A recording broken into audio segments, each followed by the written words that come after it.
Hola Nati. Hola Eli. Hola a todos quienes nos acompañan hoy en esta nueva estrategia. Hoy empezamos con algo diferente. Queremos que esto sea un formato tipo podcast en este lugar tan bonito que tenemos de la universidad, y hoy le vamos a dar la bienvenida a Cosas por Contar, el conversatorio sincero de alimentación saludable. Y es que yo creo, Nati, que esto tiene que ser sincero porque la alimentación saludable es un concepto que es muy fácil, pero es a la vez como tan complejo. Yo siento que hay muchas cosas que lo han intervenido y lo han puesto muy difícil. Yo siento que la gente, cuando nos dice alimentación saludable, ven una cosa por allá como imposible, con un montón de restricciones, con una relación horrible con la comida, Caro. es costoso. Exacto, entonces es costoso, es difícil. Y lo peor es que de alguna manera la publicidad nos ha ido moviendo en el tiempo, en que como los ultraprocesados de antes ya no, entonces ahora tenemos ultraprocesados saludables. Y ni con los de allá ni con los de acá es una alimentación saludable, porque en realidad la alimentación saludable es literalmente eso, lo que la naturaleza nos ofrece. Además, Eli, es muy importante tener en cuenta que para alimentarnos saludable no necesitamos de un nutricionista. Y no estoy queriendo decir de que no sepamos o que no podamos, sino que alimentación saludable no implica dietas, no implica restricciones, no implica algo costoso, sino que, como tú mismo lo decías, volver a lo natural, a lo real. Y todos ya sabemos que es lo real, ¿cierto? Eli, teniendo en cuenta el tema del que estamos hablando, ¿tú qué opinas de la frase de tal cual nos enseñaron que es normal alimentarnos mal? Es una frase súper chévere. Creo que en algún momento nosotros también la hemos trabajado desde nuestro discurso, pero es que creo que está permeada por un montón de cosas que van más allá incluso de la voluntad. Si partimos de un principio, y es que nosotros comemos en la adultez como aprendemos a comer, como en los 5 primeros años de vida más o menos, nosotros nos vamos hacia allá. A nosotros desde chiquitos nos enseñan que, por ejemplo, el exceso de azúcar es muy malo. Y nos dicen que el azúcar nos va a dañar los dientes, nos va a dar caries, que nos duele el estómago. Ahorita que se avecina temporada de disfraces y demás, entonces no nos podemos comer todos los dulces porque nos vamos a enfermar. Pero si ganamos el año nos dan dulce, y si nos comemos la sopa nos dan dulce. Entonces los mismos niños le dicen a uno como, ¿por qué me dan dulce de premio si es una cosa mala? Y yo siento que esa misma lógica la traemos a la adultez. Y pasan cosas como las que pasaron hace poco con un almuerzo que tuvimos, y es que nos dio por ensayar una hamburguesa nueva que nos antojamos ese día, y llegaron compañeros a cuestionarnos nuestra decisión y nuestra elección de alimentación, literalmente a meterse en el plato porque estuvieron hablando encima de nuestra comida. Y creo que eso nos sirvió para analizar muchas cosas y sacar muchas conclusiones. En lo personal yo decía, qué triste que las personas vean la alimentación como una cosa tan de castigo, y que vean un premio en una comida que es tan común y que puede llegar a ser muy saludable. Y es que aclaremos algo, Eli. Una hamburguesa no es una comida chatarra, es una comida rápida, ¿cierto? Y eso, porque a mí no me parece tan rápido. Yo mejoro un poquito. También, exacto. No, y en realidad, si lo vamos a ver desde la parte de la alimentación saludable, tiene la harina, que es el pan, tiene la carne, que si la elaboramos con carne molida en casa, es una proteína salda. Bien. Tiene verdura, que tú le puedes poner a eso la lechuga, el tomate, cebolla, pepino. Incluso hacer una salsa hecha en casa con verduras. Con frutas o con verduras. Tiene queso. O sea, en realidad una hamburguesa puede tener casi que todos los grupos de alimentos. Y lo que la vuelve chatarra es los acompañantes, que tampoco vamos a satanizar las papas. Yo soy papa lover.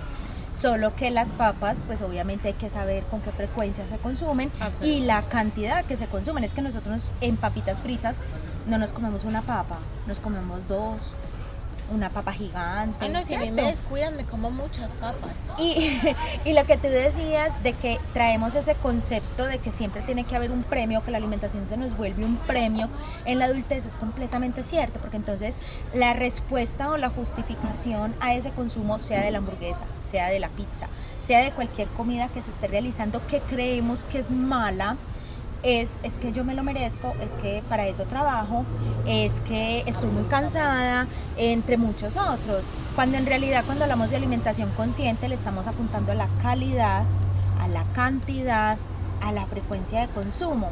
Pero aparte de eso, alimentación consciente y saludable también le apunta a con quién me lo consumo, cómo me lo consumo, porque no es lo mismo yo todo el tiempo a hacer la concentración del o mirando plato. el plato del otro mientras me estoy comiendo el mío. Yo, ¿por qué no traje eso? Pues no, al otro día lo puedes llevar igual, ¿cierto? Entonces, alimentación saludable no tiene por qué ser costoso, no tiene por qué ser restrictivo, no tiene por qué ser un premio o un castigo. Simplemente es saberlo adaptar a nuestras necesidades. Nati, pero es que yo creo que esas necesidades a veces son difíciles de identificar también, porque cuando uno, por ahí dicen que cuando uno no sabe para dónde va, cualquier bus le sirve. El problema es que nosotros no sabemos para qué comemos, cuando el propósito de la alimentación debería ser que sea funcional. Es decir, desde mi cotidianidad, desde mi economía, desde mis gustos y rechazos, desde lo que soy alérgico y lo que a mí me conviene. Y desde esa meta final que yo quiero a lo largo de la vida, que es ser funcional y poder tener fuerza para cargar mis nietos. Yo no voy a entrenar para ser flaca, no, yo voy a entrenar para poderme parar a los 80 años sin necesidad de apoyarme o de tener un bastón. Para ser capaz de sostener la banca mientras se graba el podcast. Para poder mover la banca. Para poder, si quiero cocinar una cosa y la tengo muy alta, poder ser capaz de empinarme y tener la fuerza de coger las cosas que necesito. Para evitar tener que hacer filas en la EPS. Ay, por favor, y perder tiempo yendo a citas. Exacto. Entonces, cuando perdemos esa meta de vista, es muy fácil que se nos metan muchas cosas en el camino. Y por eso a veces siento que es tan difícil concebir la alimentación saludable como una cosa fácil y como una cosa tan orgánica y tan natural, porque es que además tenemos toda una industria desarrollándose a velocidades increíbles para que nosotros no identifiquemos eso. Porque entonces aprendieron a vendernos cosas que son súper, por ejemplo, en las bebidas procesadas, nos dicen que lo que refresca es el gas. Y ese es el propósito que según nosotros tiene, pero el que creó eso sabe que el gas ayuda a anestesiar las papilas gustativas para no percibir el sabor de ese jarabe tan feo que es el que se siente cuando se eleva el gas, por ejemplo. Entonces, todas esas ventajas que nos ofrecen de los ultraprocesados siempre van a estar enmascarando cosas que no son saludables. Yo les digo mucho a los pacientes en consulta, si a usted le venden eso con el nombre de saludable, sospeche y empiece a mirar ingredientes. Porque entonces empezamos a fijarnos mucho en datos, en el peso de lo que nos comemos, en cuántas calorías tiene, en cuántos azúcar, gramos de azúcar, en si tiene sellos o no tiene sellos, porque me sube tanto de peso o porque me bajo tanto de peso. Pero se nos olvida mirar una cosa tan elemental como los ingredientes en los que está compuesto ese alimento. En la charla que tuve en estos días con un profe, en la que él solito dijo, hey, ¿te parece si le pedimos a todos los estudiantes que traigan un paquetico de eso que más les guste? No tengo problema. Y llega él con su paquetico y era una torta de zanahoria. Que oh sorpresa, al mirar esa torta tenía los 5 sellos, 33 ingredientes. Pero era de zanahoria. Era de zanahoria, y de zanahoria solo tenía el 3% de extracto de zumo de zanahoria. Nati, ¿no has visto los jugos ultraprocesados que siempre nos dicen hecho con jugo de fruta? Y en la etiqueta te dicen máximo 8% de fruta. Tanto por ciento de jugo de fruta, ni siquiera de fruta, jugo de fruta. Entonces ahí ya sufre un proceso para intentar meter ahí. Entonces uno dice, venga, y fue la reflexión a la que llegamos. Entonces fue muy chistoso porque él me dijo, mándame la receta de cómo hacer la torta, porque yo le dije, ve, vos esa misma torta la puedes hacer con harina, azúcar, huevos, mantequilla y zanahoria, y literal te sale una torta de casi 1 libra, la vas a fraccionar en muchas porciones que te va a rendir casi todo el mes, y literal termina siendo más saludable que eso que compraste creyendo que era saludable. Y el problema, Nati, es que seguimos diciendo, no, es que yo he comido esta marca toda la vida. El problema es que no nos hemos dado cuenta que esas marcas han cambiado. Porque la alimentación es un acto político, es un acto económico. Porque todos esos ultraprocesados se han ido modificando para, en lugar de nutrir, generar ventas y dejar ganancias. Entonces empieza también a pasar que lo que antes se hacía como un emprendimiento básicamente, que es hacer torta para vender, ahora de una forma industrial ya ni siquiera se utilizan alimentos enteros. Si ya miramos los ingredientes, son mezclas de harina, 60% tal cosa. Mezclas vegetales de aceites. Ya no se utiliza, por ejemplo, mantequilla, sino puras grasas vegetales porque son más económicas. Eso es un impacto de la deflación que se tiene como compensación a la inflación y no subir tanto los costos. O por ejemplo, están evadiendo el azúcar adicionando otras de las formas de azúcar, como maltodextrinas, como jarabe de maíz, de fructosa, de glucosa, en fin. Entonces, literal, nos están haciendo creer que muchas cosas son saludables cuando no lo son, y la gente ya no solo se debe preocupar por los sellos, la gente también debe aprender a leer los ingredientes, y mientras más ingredientes tenga un producto, más debo espaciar la frecuencia en el consumo. Sin meterle a eso, Eli, el 1 al año no hace daño, porque entonces uno al año termina siendo uno diferente todos los días. Diario. Exacto, con diferentes ingredientes, diferentes cantidades, diferentes sellos, pero al mismo, pues el efecto termina siendo el mismo. Nati, finalmente creo que esto es un tema de equilibrio. Es un tema de equilibrio porque cuando nos vamos a los extremos es donde empezamos a cometer ese tipo de errores. Y tú decías ahorita, es que tenemos los ingredientes ahí para leerlos, pero hay una cosa más triste y es que tenemos el alimento natural aquí en la cara y no lo vemos porque nos están poniendo una valla al frente para atraer la atención. Entonces yo creo que es primero tener equilibrio y tratar de no irnos hacia los extremos en ningún caso, ni en la actividad física, ni en la hidratación, ni en el sueño. Siempre tiene que ser todo equilibrado y funcional. Creo que lo otro también, un propósito importante y que tiene que ver con la alimentación saludable, es el tema de la conciencia. No comparar mi plato con el de los demás, no comparar mi corporalidad con la de los demás y centrar toda mi atención en mí y en mis metas, en mis propósitos y en lo que yo quiero. Eso adicional a los conceptos que ya sabemos de alimentación saludable, pues. Exacto, Eli, que recuerden que una alimentación saludable siempre le va a aportar a la variedad, a la calidad, a la cantidad, ¿cierto? Y resaltamos mucho el volver a lo real, uno, pues porque como nos compartió Eli en estos días, hablábamos de que la cantidad de desperdicios de alimentos es altísimo. No solo, con solo nosotros abrir nuestra nevera y ver cómo se nos está quedando una fruta, una verdura por allá en el fondo, que siempre vamos deshidratado, que siempre vamos y lo compramos pero que nunca lo usamos, ya literal estamos haciendo un proceso de desvalorización de ese alimento, de esa nutrición, de esa alimentación tan saludable que podríamos estar recibiendo. Ahora, la ciencia, Eli, viene demostrando que tenemos que volver a lo real. O sea, acá en ITM, por ejemplo, con el programa de jardinería, de huerta, estamos también apostándole a la sostenibilidad alimentaria, porque literal la industria, por la elaboración de los ultraprocesados, está acabando con el agua apta para consumo, no con el agua como tal de la tierra, sino con el agua apta para consumo. Entonces, para hacer bebidas llenas de azúcar. Total. Entonces, la sostenibilidad alimentaria nos invita a eso, a que volvamos a lo natural para que así el cuerpo reciba lo que de verdad necesita. Es que cuando hablamos de alimentación saludable, le apostamos es a nutrir el cuerpo, y literal un producto procesado nos llena, y su mezcla entre grasa, sodio y azúcar hace es que el cuerpo pida más de eso. Si uno va a comparar el sabor de un tomate con el de un procesado, nunca va a encontrar la misma satisfacción. No, y es que es más, con el tema del tomate, hay unas papas creo que saben a tomate. Eso no se parece y no va a ser nunca al mismo nivel. Incluso eso también nos ayuda con el tema de, ahora muchas personas dicen, es que el salero en la mesa, no. Y hay un debate en redes sociales que ahora se vuelve nuestra fuente de información, en el que cualquiera con cualquier título sale a hablar de lo que sea y es un profesional. Y hay un debate porque dicen, es que el cuerpo necesita la sal porque el sodio es vital, y esa postura es completamente cierta. Pero hay otra postura que dice que hay que quitar el salero de la mesa y no podemos comer sal. Pero vuelve y juega el tema de los extremos, es que necesitamos centrarnos y saber el por qué.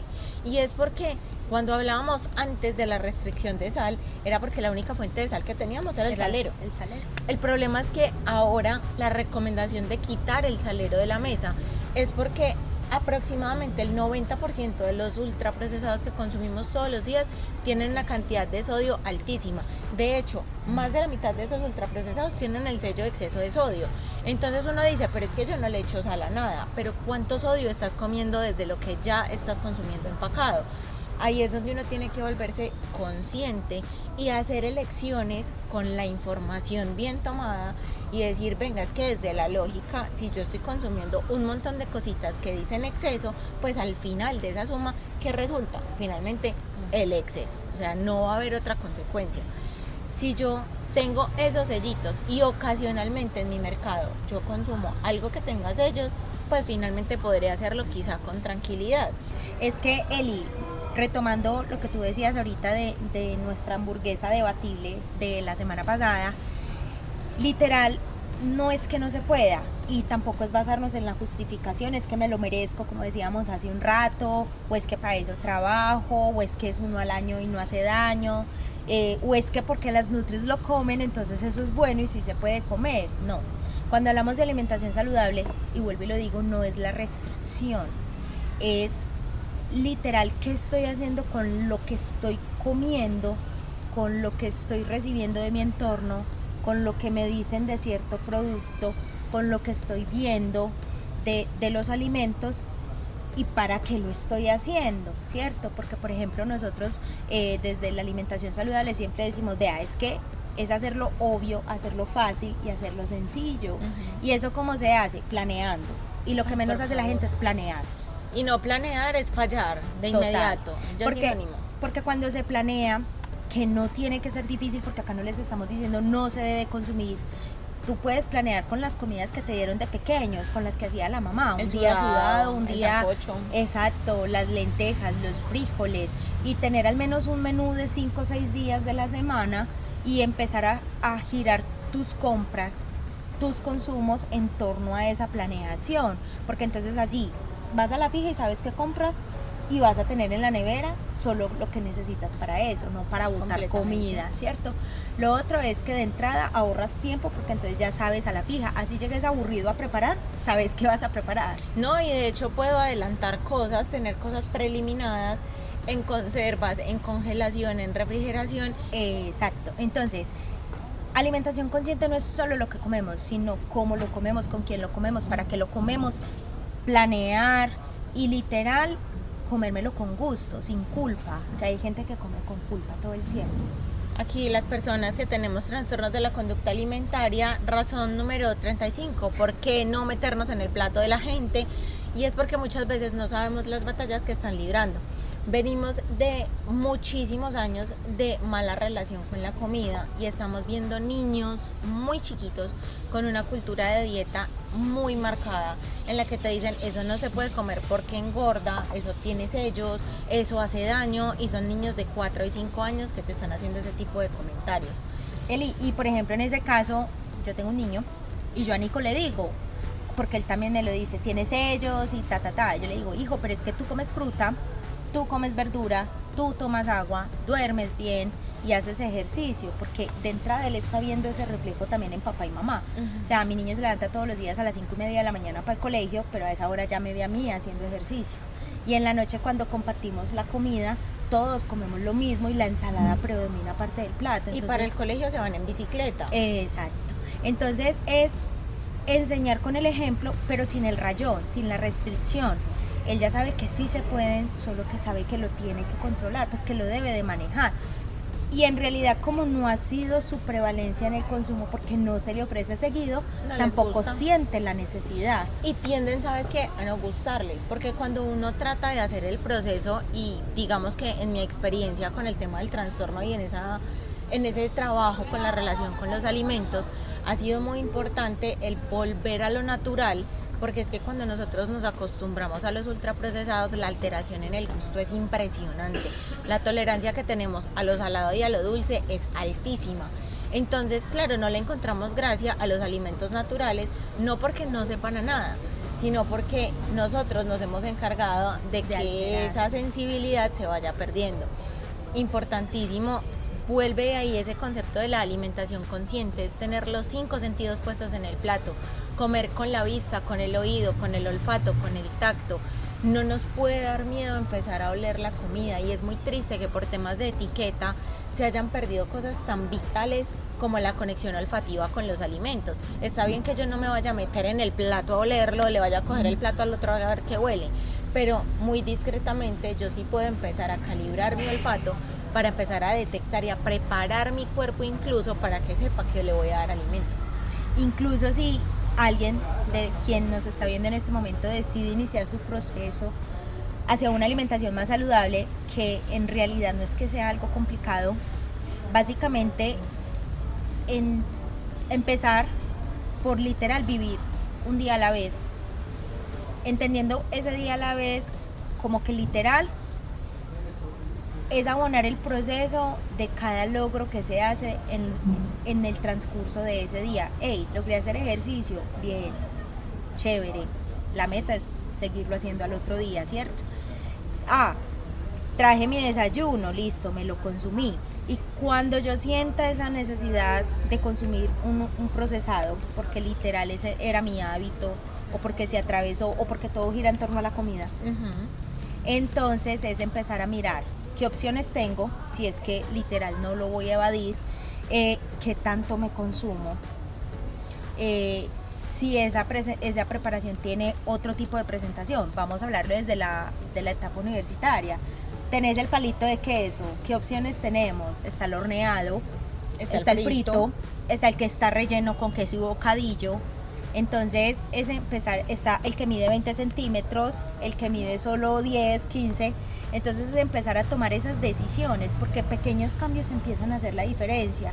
Pero siempre, siempre, siempre tratemos de que haya algo real de la alimentación en el día. Y cuando hablamos de lo real, en este caso la invitación sí la voy a hacer muy específica, Eli, hacia las frutas y las verduras. Por favor. Hablándolo desde el respaldo científico, ya se ha demostrado que las frutas y las verduras no engordan, no suben el azúcar. Su contenido de fibra es importantísimo para la digestión, nos ofrecen más que vitaminas y minerales porque tenemos fitonutrientes, tenemos sustancias antiinflamatorias que previenen enfermedades. Y como siempre, no es que nos vamos a alimentar de frutas y verduras porque son maravillosas, es que tienen un aporte que complementa el resto de los alimentos. Exacto. Entonces yo creo, Nati, que la invitación con este podcast hoy va a ser a que ese concepto de alimentación saludable lo podamos resumir en un tema de equilibrio, en un tema de conciencia y en un tema de metas, de podernos visualizar realmente para qué queremos hacerlo y poder encontrar en ese posible resultado la motivación de todos los días, mostrarnos un poquito de amor propio con esos pequeños actos, de comer mejor, de masticar súper bien la comida, de hidratarnos con agua, de cocinar para nosotros mismos. Creo que eso puede cerrar un poquito las ideas. Sí, en realidad la invitación, chicos y chicas, es que hay que hacerlo fácil, ¿cierto? No complicarnos, pero siempre, como lo decía Eli hace un rato, pensando en cuál es mi objetivo: ser funcional, quiero trabajar para atender una enfermedad o quiero prevenir la enfermedad. Ay, ese es cuento trillado, sí, yo sé, a eso nos lo han vendido desde hace muchísimo tiempo, pero literal no hacemos nada hasta que nos pasa. Entonces, ¿qué vamos a hacer con eso? O sea, es que no les estamos pidiendo que dejen de comer, no les estamos pidiendo que no los consuman los que son procesados, sino que seamos un poquito más ordenados. Incluso más atentos, de poner la atención en lugar de las redes sociales y todo lo que nos venden. Es, si esto me lo voy a comer yo, quiero saber qué ingredientes tiene y tomar la decisión si quiero hacerlo diario o hacerlo de vez en cuando. De vez en cuando. Porque ahí también estoy asumiendo la responsabilidad de las consecuencias que vengan. Yo ya decido conscientemente hacer de eso un hábito y conscientemente estoy decidiendo enfrentarme a esa posible realidad a la que me voy a ver pues como expuesto en algún momento. Así es. Nati, muchas gracias por este ratico. Esperamos que esto se repita muy pronto. Ay, cuénteles. Ay, nos dimos cuenta estos días que el corazón coreano no es porque estas puntas sean un corazón, sino porque son las arterias del corazón vivo que todos tenemos. Entonces esto es un corazón muy significado de vida, que creo que seguirá siendo nuestra despedida, porque esto sí es amor propio. Alimentación saludable para un corazón saludable. Fuerte. Les damos las gracias por haber visto el episodio completo. Esto fue Cosas por Contar. Esperamos que nos sigan en las redes de Bienestar ITM en Instagram y ahí nos pueden encontrar como Natio Kendo Nutri y como _habitarte_ para que sigan accediendo a toda la información que les podemos compartir. Nos vemos en el próximo episodio. Al corazón.